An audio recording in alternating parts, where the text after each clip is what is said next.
성도 여러분 안녕하십니까? 10월 27일 주일입니다. 오늘은 한국교회가 200만 집회 연합으로 모인다고 공표한 날이죠. 여러분 우리 마음이 썩 내키는 것도 아니고 불편하지만은 그러나 하나님의 창조 질서를 지키고 대한민국이 살만한 하나님의 나라가 되도록 하는 일에 보탬이 되기 위해서 우리의 마음이 불편함에도 불구하고 오늘 이 예배를 드리게 되었습니다. 현장에 나오시는 분들이나 그렇지 않은 분들이나 다 기도로 참여해 주시고 그리고 이 땅을 위해서 하나님 앞에 중보해 주시기를 바랍니다. 오늘 말씀 산책은 신명기 18장 15절입니다. 내 하나님 여호와께서 너희 가운데 네 형제 중에서 너를 위하여 나와 같은 선지자 하나를 일으키시리니 너희는 그의 말을 들을지니라. 아멘. 이스라엘 백성의 역사 가운데 가장 특징적인 것 하나는 선지자가 존재했다는 겁니다. 그런데 선지자가 존재하게 된 것은 하나님의 특별하심, 하나님의 그 큰 위엄, 하나님의 영광 때문이었습니다. 이스라엘 백성들이 하나님을 만나 뵙고 그 음성을 직접 듣는 게 굉장히 두려운 일이었습니다. 그래서 그들은 누군가가 하나님의 말씀을 받아서 우리한테 전달해 주세요. 이런 요청을 하게 되는 거죠. 18장 16절에 보면 이렇습니다. 이것이 곧 네가 총회의 날에 호렙산에서 네 하나님 여호와께 구한 것이라. 곧 네가 말하기를 내가 다시는 내 하나님 여호와의 음성을 듣지 않게 하시고 다시는 이 큰 불을 보지 않게 하소서 두렵건대 내가 죽을까 하나이다 하매. 하나님의 산에 하나님 영광이 나타나시고 큰 음성이 들리고 하나님의 영광이 불길처럼 올라갈 때 두려워한 겁니다. 그래서 누가 가서 하나님 뵙고 말씀 받아서 우리한테 전해주시면 우리가 듣겠습니다. 하나님 말씀 받아서 전해주는 사람, 그가 이제 선지자일 것이죠. 그런데 그 선지자는 어떤 선지자냐 하면은 나와 같은 선지자 이렇게 말했습니다. 이 나는 모세인데 모세와 같은 선지자죠. 그럼 모세는 어떤 분이었습니까? 백성들은 하나님의 음성 듣는 것을 크게 두려워했지만 모세는 하나님과 대면하여 아시던 분이고 늘 하나님과 동행했습니다. 그리고 모세는 하나님과 말씀을 나눔으로 인해서 그 얼굴에 광채가 났던 분이죠. 모세는 하나님의 말씀을 다 받았어요. 어떤 사람은 하나님 음성 듣는 것을 두려워했는데 모세는 하나님과 친밀하였습니다. 그 음성을 듣고 말씀을 받아서 백성에게 전달해 주신 분이 모세거든요. 나와 같은 선지자라고 하는 것은 하나님의 말씀을 받아서 전달해 줄 모세가 했던 역할을 할 사람, 그런 뜻이 되겠습니다. 자, 그래서 하나님께서는 많은 선지자들을 세우셨죠. 그래서 모세가 말씀 받아 전달하듯이 하나님의 말씀을 받아 전달할 선지자들을 이스라엘 역사 속에 많이 보내셨어요. 백성들의 요청대로 된 겁니다. 자, 그러면 이제 백성이 할 일은 뭡니까?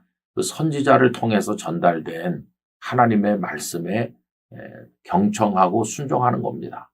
그게 이제 자기들이 원한 게 그거잖아요.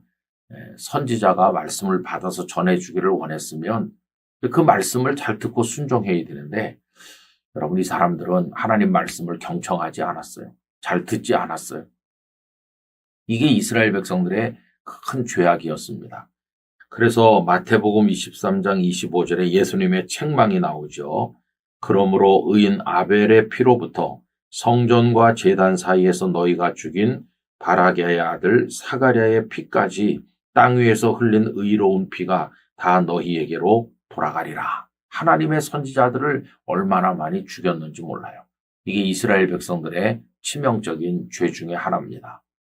자, 그럼 여러분 하나님 말씀을 받아서 우리한테 전달해주는 그 역할을 하는 이가 선지자라고 할 때 최고의 선지자는 누구이실까요? 예수님이시죠.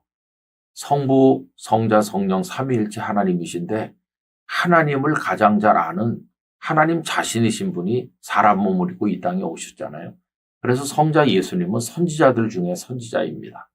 예수님의 삼중직을 얘기할 때 그 하나가 선지자직을 수행하셨다. 말씀을 선포하고 가르치셨잖아요.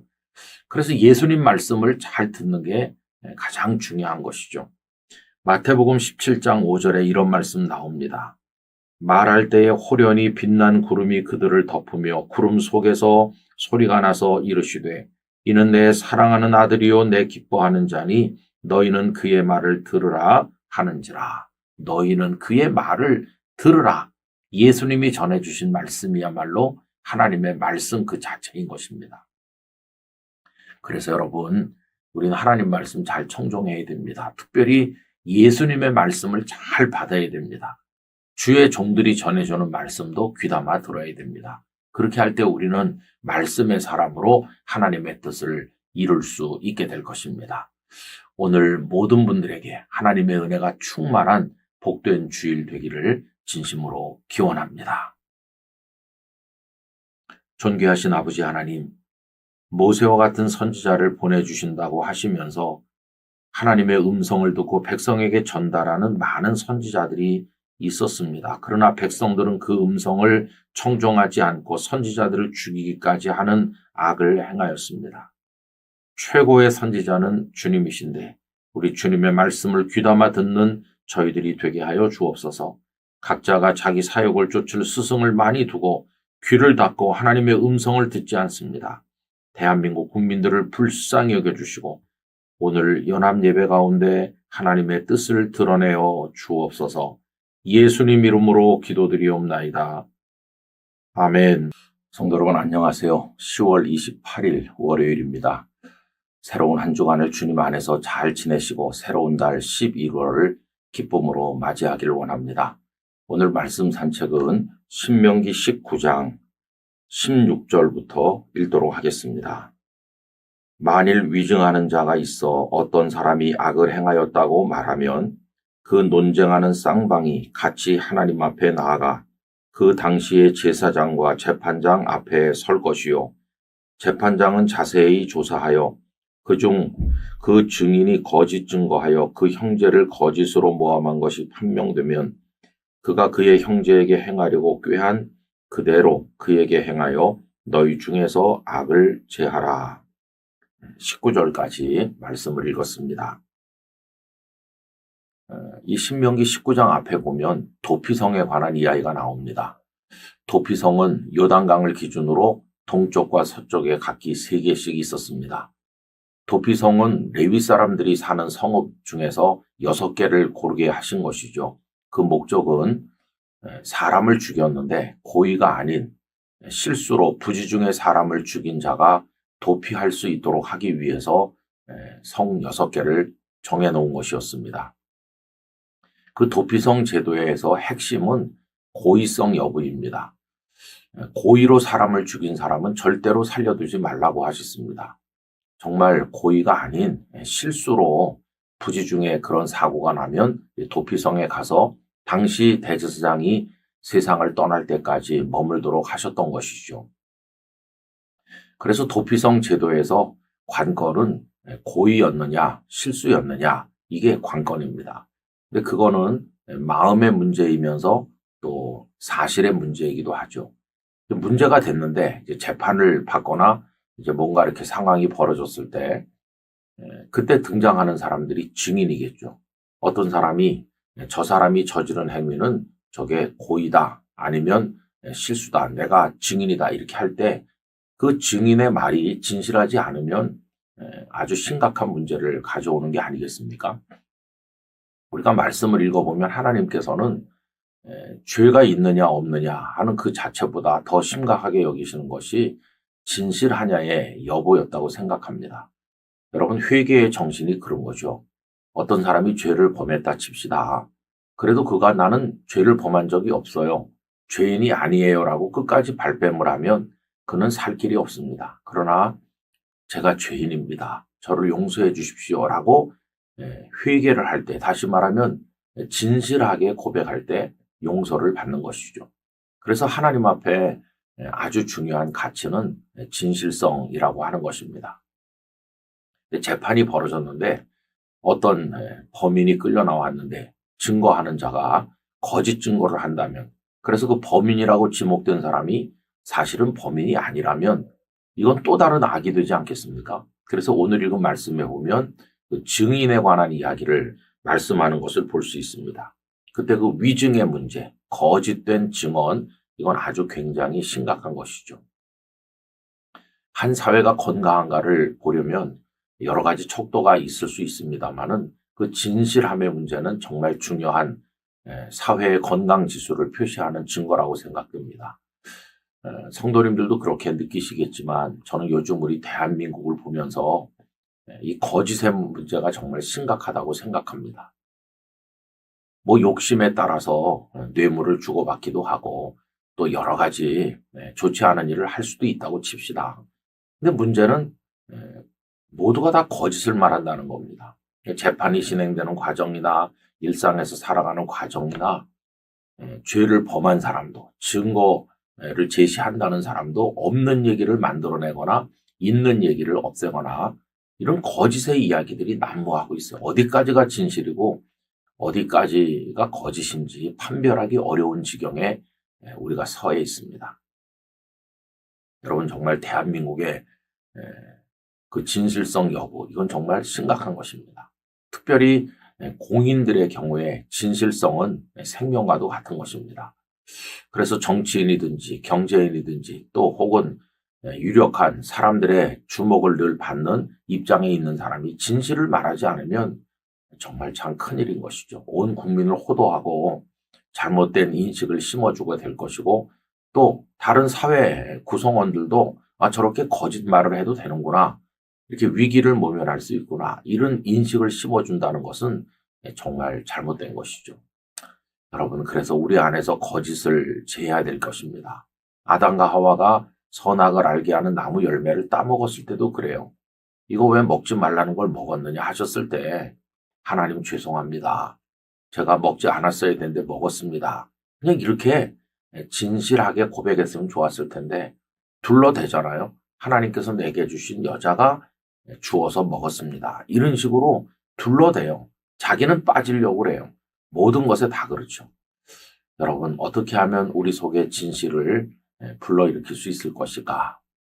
우리 주님이 진실하신 분이기 때문에 주님을 모시면 그 주님의 진실함이 우리 속에 자리 잡게 될 것이라고 생각합니다. 하나님은 다 알고 계세요. 우리가 거짓 증거를 하고 거짓을 얘기하면서 사람들한테 떠버릴 때 하나님은 다 알고 계세요. 그래서 진실한 게 생명입니다. 제가 목회를 하면서 보니까 목회자의 생명도 진실에 있다 하는 것을 알게 됩니다. 부족에도 진실하면 성도들이 다 이해해주고 기도해줍니다. 근데 유능해도 거짓되면 그건 끝나는 것입니다.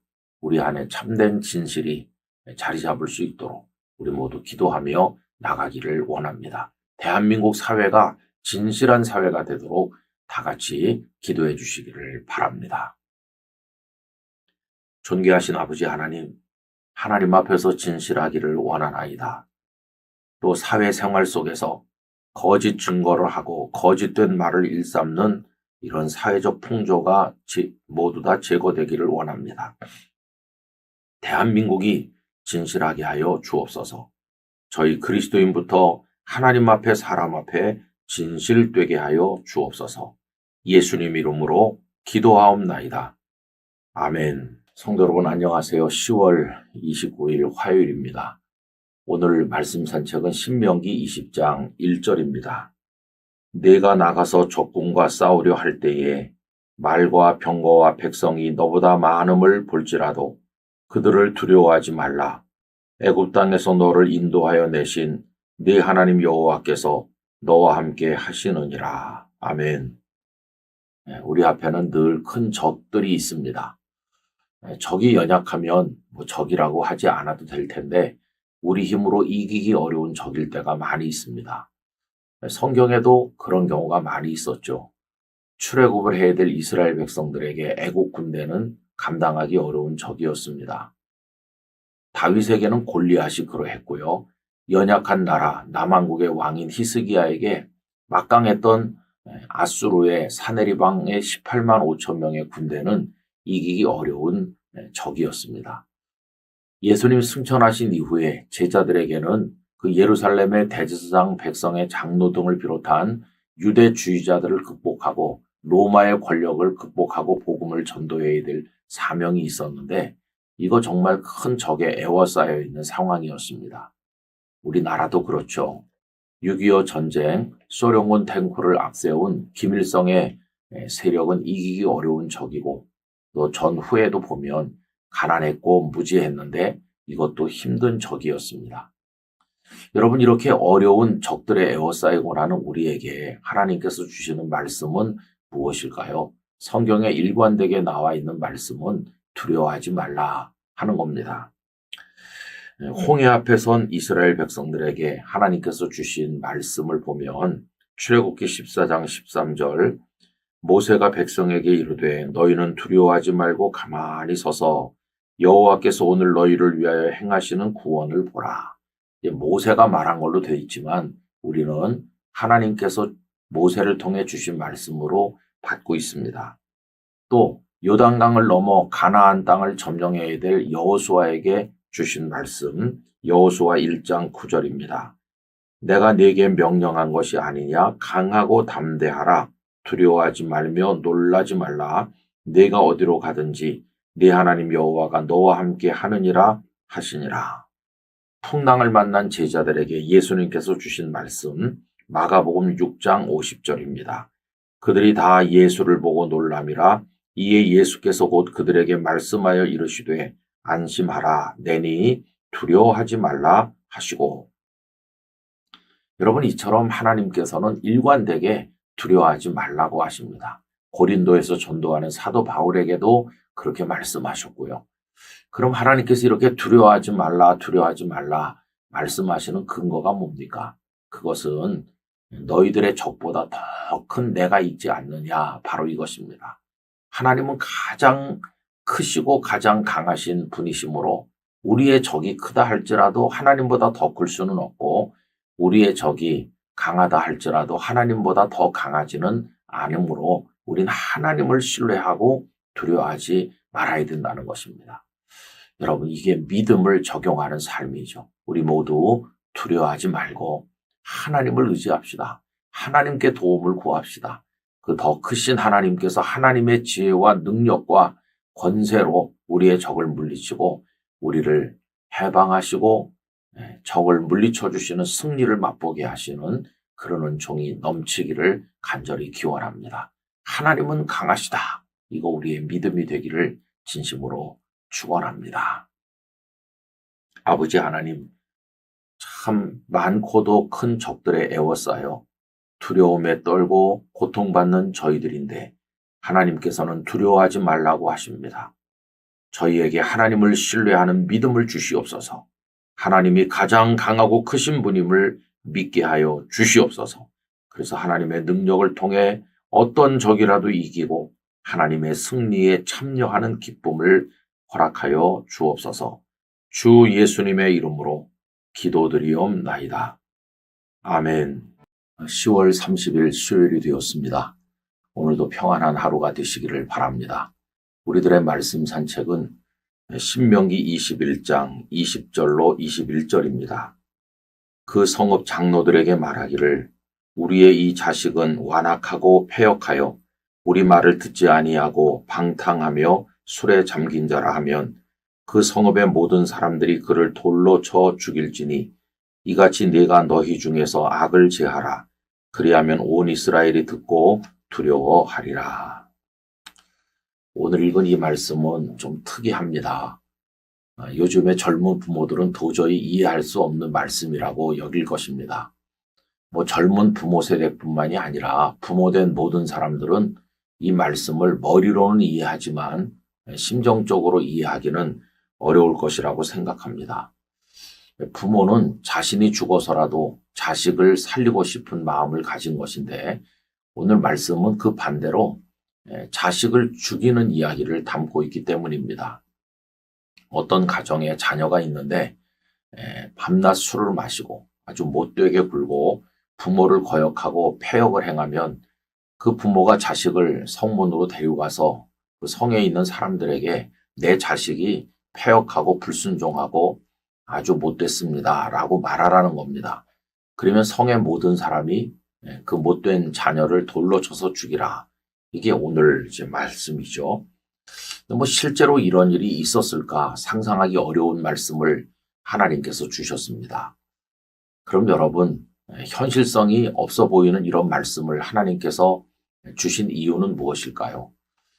우리는 하나님께서 자녀를 사랑하고 부모에게 효도하는 이런 걸 많이 강조하셨다는 걸 알고 있는데, 그러나 동시에 이런 말씀을 주신 이유는 하나님께서는 아무리 부모가 자식을 사랑한다 할지라도 그 가치보다 더 소중한 가치는 이 세상에, 이 사회에서 악을 제해야 된다고 하는, 다시 말하면 이 사회가 의롭고 선해야 된다는 가치, 그걸 더 강조하신 말씀이라는 걸 이해해야만 될 것입니다.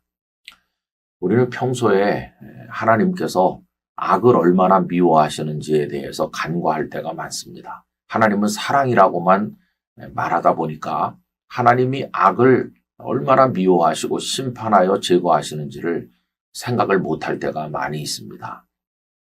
여러분, 하나님은 악을 절대로 간과하지 않으세요. 방치해두지 않으세요. 반드시 제거하십니다. 그 악을 제거하는 방법 중에 하나가 독생자 예수님을 보내주신 겁니다. 그래서 악한 존재일지라도 예수 그리스도를 신뢰하고 그 앞에 엎드리면 그의 모든 죄를 사하셔서 그 악을 없는 것으로 제거해 주시는 거죠. 그런데 계속해서 악행 속에 머물러 있을 때는 그에게 주어지는 마지막 처결은 하나님의 심판밖에 없습니다. 여러분, 다른 것은 피해갈 수 있을지 몰라도 하나님의 심판을 피할 수 있는 자는 아무도 없습니다. 심판보다 더 무서운 건 없는 겁니다. 하나님의 심판은 일시적인 게 아니고 영원한 형벌에 떨어지게 만드는 무서운 심판인 것이죠. 저는 우리 성도들이 하나님을 두려워해야 된다고 생각합니다. 하나님을 두려워해야 돼요. 어제 우리가 나눈 말씀은 하나님께서는 우리의 큰 적들 앞에서 두려워하지 말라고 하시면서 하나님을 신뢰할 것을 나누었는데, 세상의 적들은 두려워하지 않아도 좋지만 하나님은 두려워해야 됩니다. 하나님이 얼마나 악을 미워하시고 심판하시는가, 그걸 잊으면 절대로 안 됩니다. 그래서 우리 성도들은 자녀를 사랑해야 되고 부모에게 효도해야 되는 것과 동시에 악행을 저질러서는 안 된다는 거, 하나님 앞에 선하고 의롭게 살아가는 사람이 돼야 된다는 거 절대로 잊으면 안 됩니다. 누가 알아주느냐고요? 하나님이 다 보고 계시잖아요. 그래서 남들이 우리의 삶을 이해해 주든 그렇지 않든 우린 하나님 앞에서 선하고 의롭게 살면 그것으로 충분하다는 생각을 가지고 오늘도 선으로 악을 이기는 하나님의 사람이 되기를 간절히 바랍니다. 아버지 하나님, 세상이 어떤 방향으로 흘러가든지, 세상이 악하든지 선하든지 그것에 영향받지 않게 하시고 저희들은 끝까지 선하고 의로운 사람으로 하나님의 뜻을 행하도록 이끌어 주옵소서. 주 예수님의 이름으로 기도하옵나이다. 아멘. 성도 여러분, 안녕하셨습니까? 10월 31일 목요일입니다.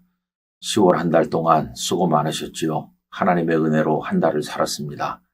오늘 10월 마무리를 잘 하시고 내일 축복된 11월을 맞이하길 원합니다. 오늘 말씀 산책은 신명기 22장 5절입니다.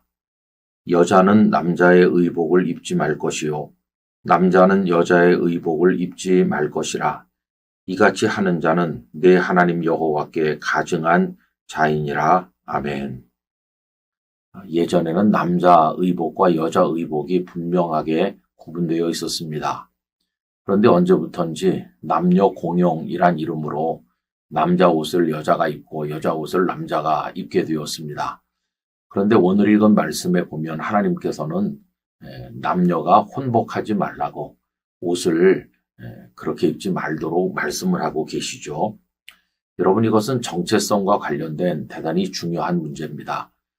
지난 주일에 한국교회 200만 연합예배가 있었는데 그 이슈 중에도 그게 있죠. 여러분, 남자는 남자로 여자는 여자로 하나님께서 태어나게 하시는 것인데 예전에는 성전환 수술이라는 걸 통해서 성별을 바꾸는 사람들이 등장해서 충격을 준 바가 있었습니다. 그런데 지금 여러 나라에서 시행되거나 또 우리나라에서 논의되는 이슈 중에는 성전환 수술조차 하지 않은 채로 자신이 생각만 바꾸면 남자가 여자가 되거나 여자가 남자가 된다는 겁니다. 나 이제부터 여자로 살기로 했어요. 그러면 남자가 여자가 된다는 겁니다. 여러분, 그게 말이나 되는 것입니까? 이런 망조의 생각들이 사람들 속에 퍼져나가고 있는 게 정말 말세의 징조 중에 하나가 아닌가 생각을 하고 있습니다. 하나님은 성경에서 정체성을 대단히 중요하게 말씀하십니다. 창세기 1장에 창조하실 때도 채소, 또 열매 맺는 나무, 뭐 여러 가지 창조하실 때 거기 종류대로라는 말이 많이 나와요. 동물도 그렇고 다 마찬가지입니다. 종류대로 지으셨어요. 그래서 풀은 풀이고 나무는 나무고 다 그 종류가 제각기 있는 거 아니겠습니까? 우리가 알고 있는 사도 바울의 유명한 신앙 고백 가운데 나의 나 된 것은 하나님의 은혜라고 하는 고백이 있습니다. 거기서 우리가 놓쳐서는 안 될 것 중에 하나는 바울이 베드로를 부러워했지요. 자신은 뒤늦게 다메섹 도상에서 주님을 만났지만 베드로는 처음부터 예수님의 제자였기 때문에 얼마나 부러웠겠습니까? 그러나 바울은 내가 베드로가 된 것은 하나님의 은혜다 이렇게 말하지는 않았어요. 그는 바울입니다. 그래서 나의 나 된 것이라고 말했어요. 오늘 나의 모습, 오늘 사울이었던 내가 바울이 되어서 복음을 위해 살게 된 그게 하나님의 은혜라는 거지. 내가 베드로처럼 된 게 하나님의 은혜다. 이렇게 말하지는 않았다는 것입니다. 요한복음 21장에서도 예수님께서는 베드로와 요한을 이야기하시면서 베드로는 베드로의 길을 간다고 사람들이 너를 끌고 가서 내 팔을 벌릴 거다. 그게 베드로의 길이죠. 반면에 요한은 요한의 길을 가게 될 것을 말씀하셨어요. 베드로는 베드로고 요한은 요한인 것입니다. 여러분, 우리가 아무리 큰 은혜를 받아도 한경직 목사님이 되는 건 아니지 않습니까? 은혜를 받으면 우리가 우리다워지는 겁니다. 하나님께서 우리를 세상에 보내실 때 우리에게 정해주신 사명이 있고 우리의 삶이 있는 건데 더욱더 나다워지는 거, 하나님이 의도하셨던 대로 더욱 나다워지는 게 그게 은혜라는 것을 알 수 있습니다. 그래서 남자와 여자도 그렇습니다. 남자는 남자다움과 덕이 있는 거고 여자는 여자다움과 덕이 있는 것이 남자가 여자가 되고 여자가 남자가 되는 식으로 살아가는 거, 이것은 아주 잘못된 것임을 알게 됩니다. 성경에서 결혼의 신비를 설명하는 것도 마찬가지죠. 남편은 아내를 사랑할 때 그리스도께서 교회를 위하여 자신을 주신 것처럼 사랑하고 아내는 남편에게 순종하기를 교회가 그리스도께 순종하듯 하라. 이렇게 말씀합니다. 가장 남자다운 남자, 가장 여자다운 여자가 하나 되어 살 때 행복하고 건강하고 그리고 그 사이에서 거룩한 자녀가 태어나는 것입니다. 여러분, 남녀의 성을 넘어서면서 방탕하게 살게 될 때 얼마나 더러운 질병과 망가진 인생이 나타납니까? 출산율이 저하되는 것을 걱정하면서 동성혼을 합법화한다면 남자끼리 여자끼리 무슨 아기를 낳겠어요? 이게 말도 안 되는 건데 이 동시에 출산율을 장려한다고 하면서 또 아이를 낳을 수 없는 환경을 만들어가고 있으니 이 얼마나 앞뒤가 안 맞는 그런 일인지 알 수가 없어요. 남자는 남자답게 여자는 여자답게 하나님 나에게 주신 인생의 좌표에 따라서 정체성을 지키며 살아가는 우리 성도가 돼야만 할 것입니다.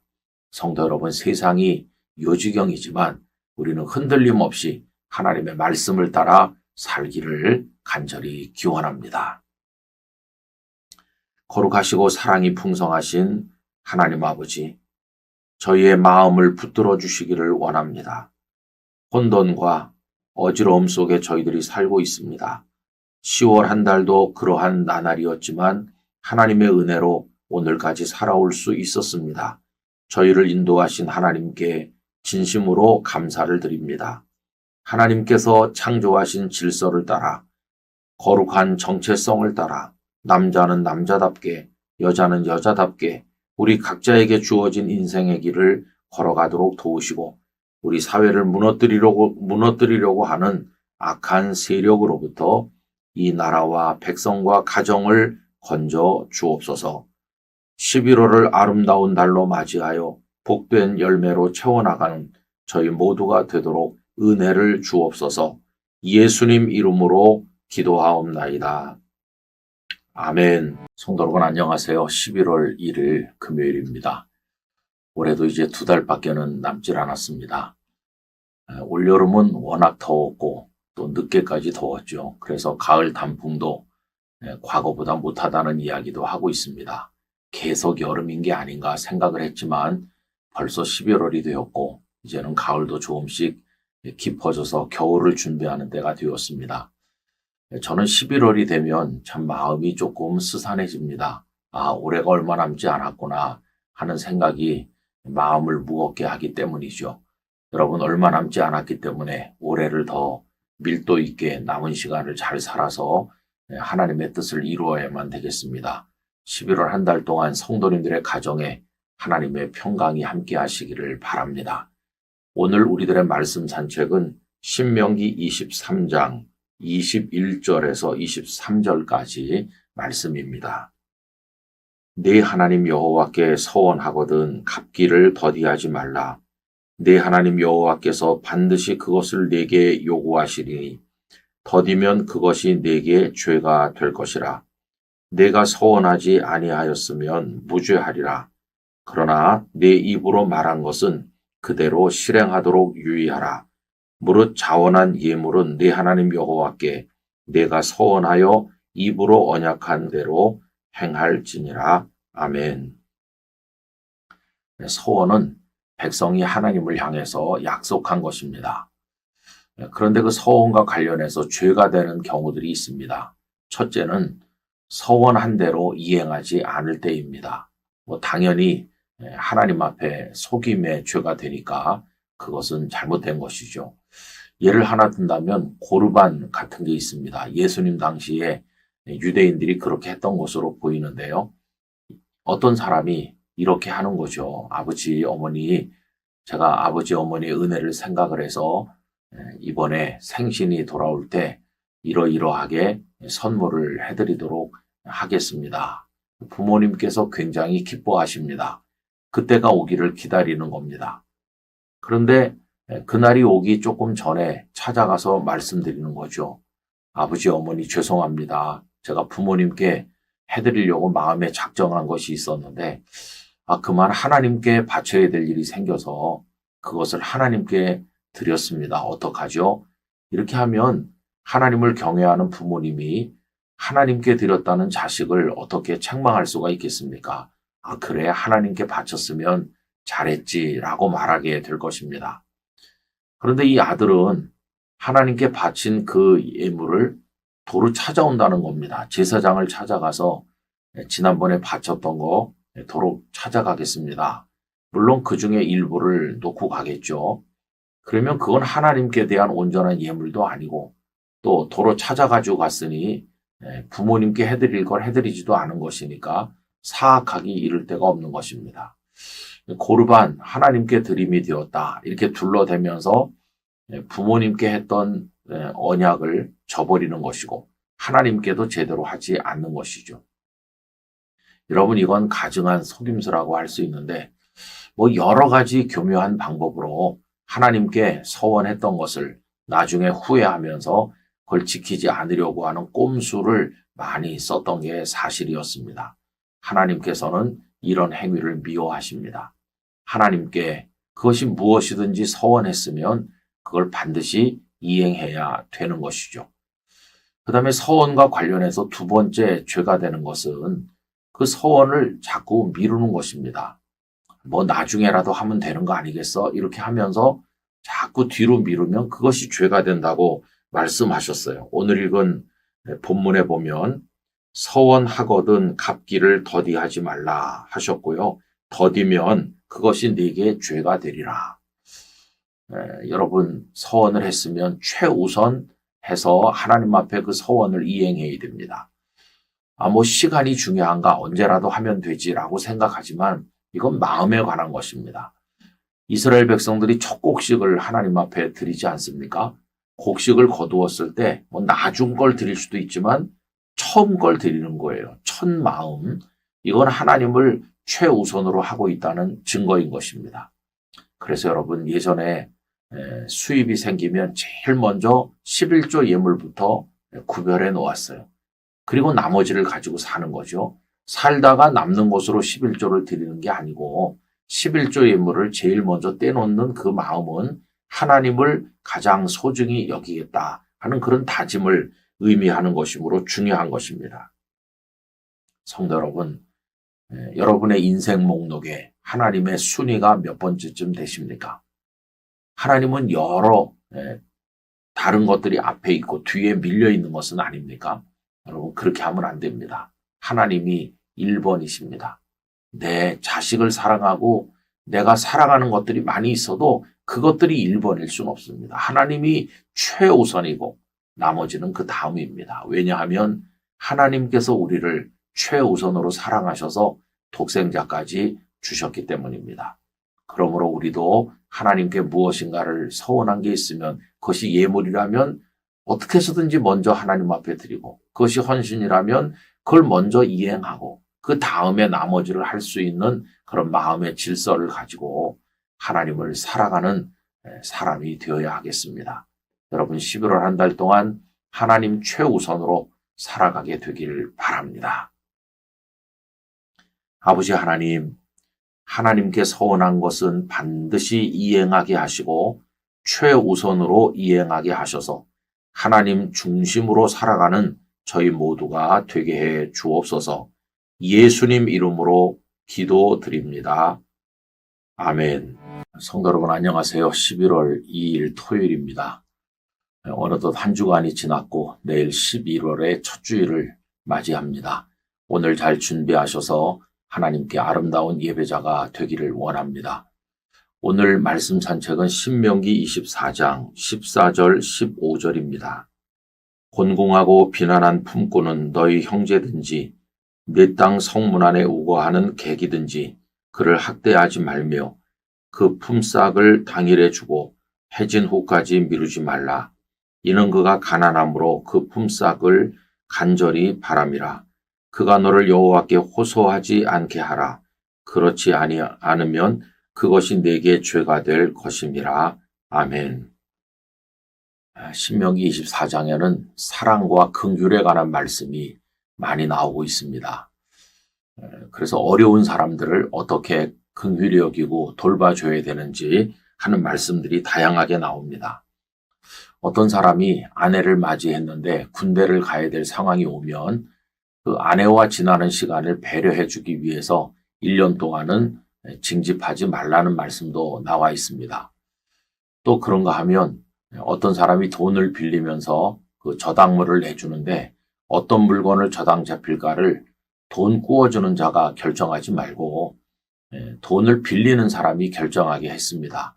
그래서 돈을 구워주는 사람은 바깥에서 기다리고 돈을 빌리는 사람이 물건을 정해서 가지고 나와서 주도록 그렇게 했고 만약에 그 저당 잡히는 물건이 옷이라면 해지기 전에 돌려주라고 하셨습니다. 왜냐하면 그 옷을 덮고 밤에 자야 되기 때문이죠.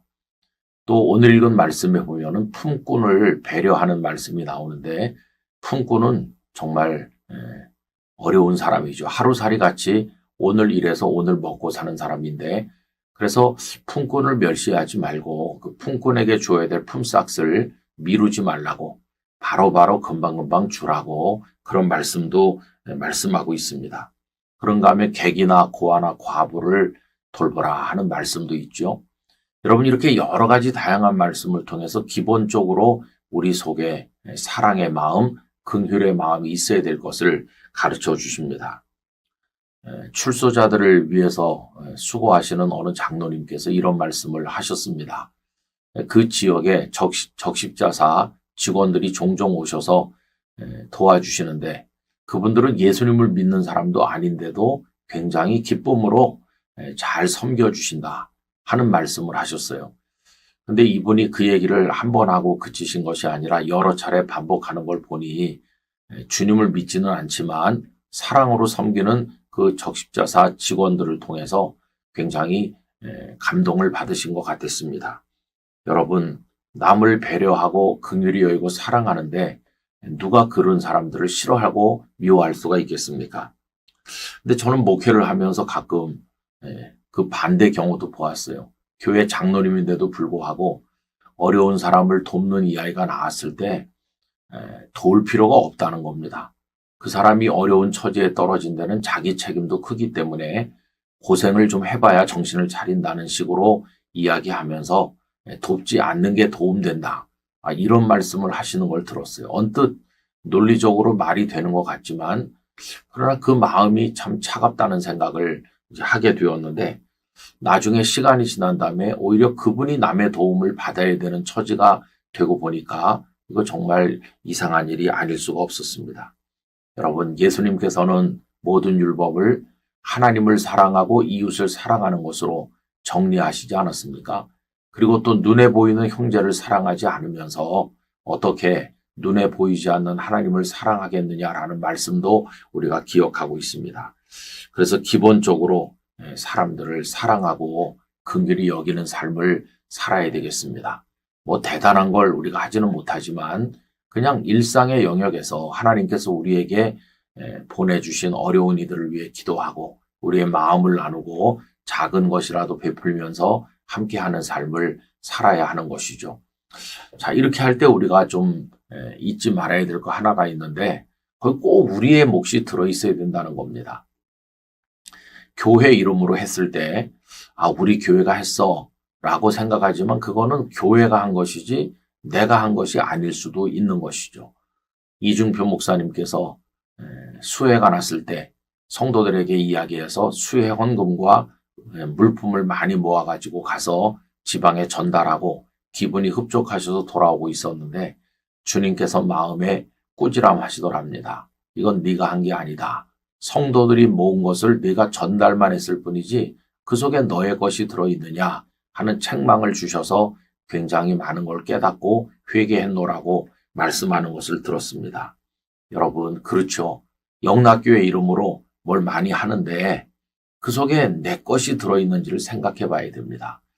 그래서 교회 이름으로 뭘 한다 그러면 나도 거기 참여를 해야 되고 그래야 내 몫이 되는 거죠. 그리고 또 일상의 모든 삶에서 우리 자신을 드러내지 않는 사랑의 섬김으로 어려운 이들의 마음을 보듬어 줄 수 있는 우리 모두가 돼야 되겠습니다. 그것이 주님이 원하시는 삶이죠.